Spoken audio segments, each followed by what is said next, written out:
What is up, my friends? I'm here to warn you not to buy any products from New Wave Toys. I mean, aesthetically they look great, but as far as quality, they're garbage, and we're going to get into it right now.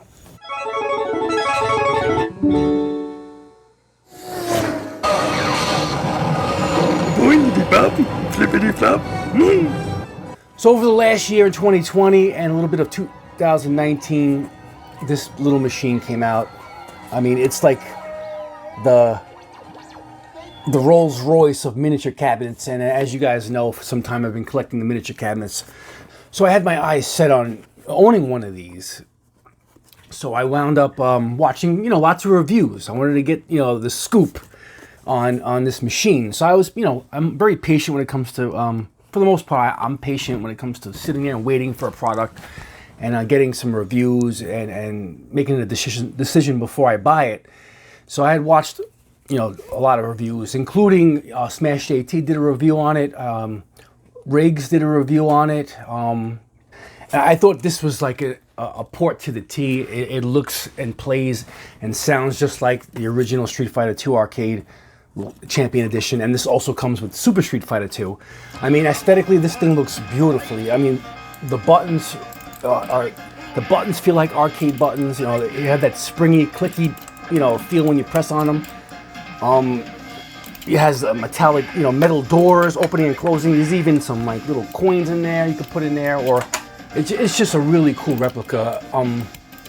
And for $120, you would expect it to look and play really well, and especially play really well. You're buying this for display purposes to put on the shelf. But at $120, you want to, maybe sometimes play on it. No, is it that too much to ask? I have all these little guys that are a fraction of the cost of what I paid for this at $120. You can get Burger Time for $20. Most of these My Arcade cabinets you can get for under $30, and they're all very playable. So the point I'm trying to get here is let's cut to the chase. After a couple hours of playing with this machine, my joystick fucking broke right off the friggin' machine. Broke right off. Made of plastic. $120. Now this is a machine that's made of glass, wood. You got friggin', high quality plastics on here. You have metallic doors, light up, coin slots, marquee. You have some kick-ass speakers in the back here. I mean, these little speakers punch out some nice little sound, believe it or not. You even throw a little door back here where you can store extra controllers. So even give you an extra controller. Put that in there. This is not going to be a review. The point I'm trying to make is, you invest in all these quality materials for this machine, yet you put a plastic joystick in there. I mean, it's made of plastic. I mean, the main support is plastic. So, I mean, it didn't take long for this thing to break right between my fingertips. The thing broke. This shit broke right at the root, man. And you can tell the linkage, it's just all made of plastic.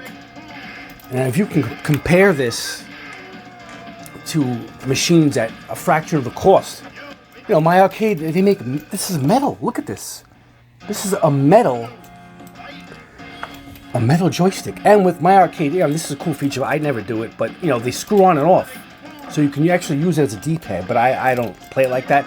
My point is, New Wave Toys couldn't have given you a metal linkage or a metal joystick with a plastic bat stick going over it, like kind of similar to, how My Arcade did it. Brutal.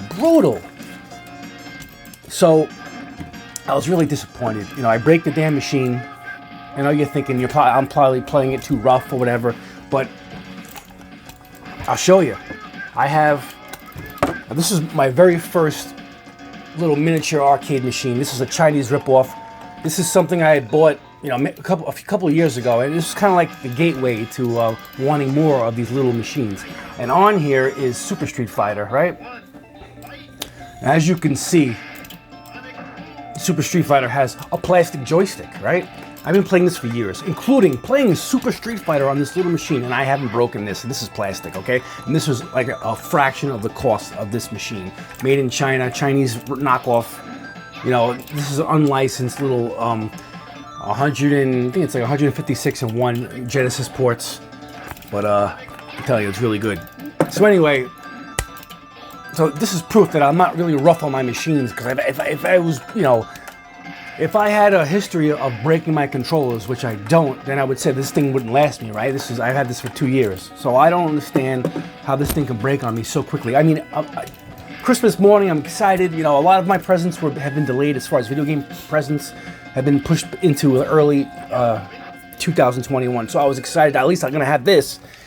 I had asked my wife to buy one of these months before Christmas, because I had a feeling they would be selling out, and they did. I checked late November, and these were, if you look at the website by New Wave Toys, all their items have been sold out. You know, and I would think that the other Replicate products or New Wave Toys products aren't going to break as easily as this one, because you do have to manipulate the joystick in a lot of different directions in Street Fighter 2, and sometimes a little more, you know, viciously than you would like playing, you know, a game like Tempest, or you have the, you know, trackball for Centipede.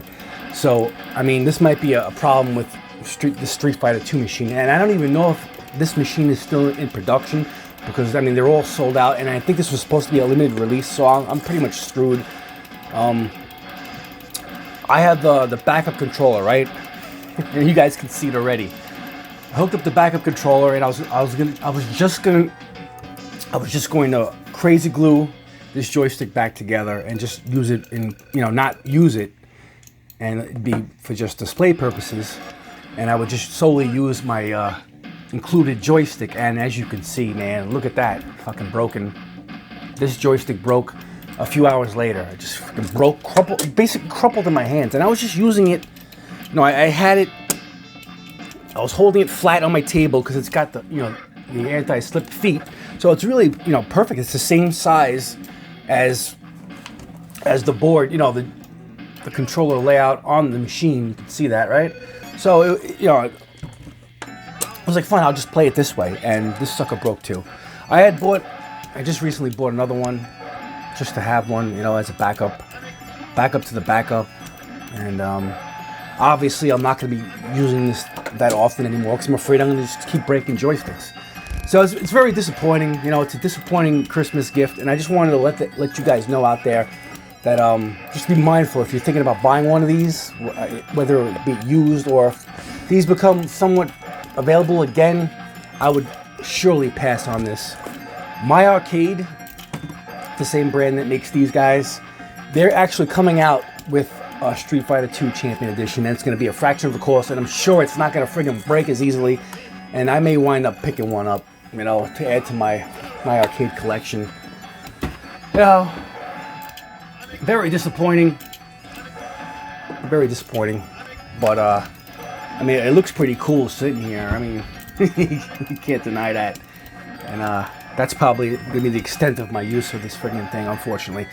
So yeah, I don't recommend buying this machine, even though it just looks gorgeous. Just leave it at that. And that's my my little rant for today. Don't buy this crap. It's garbage. And yeah, I'll see you guys in the next one. Peace. Yeah.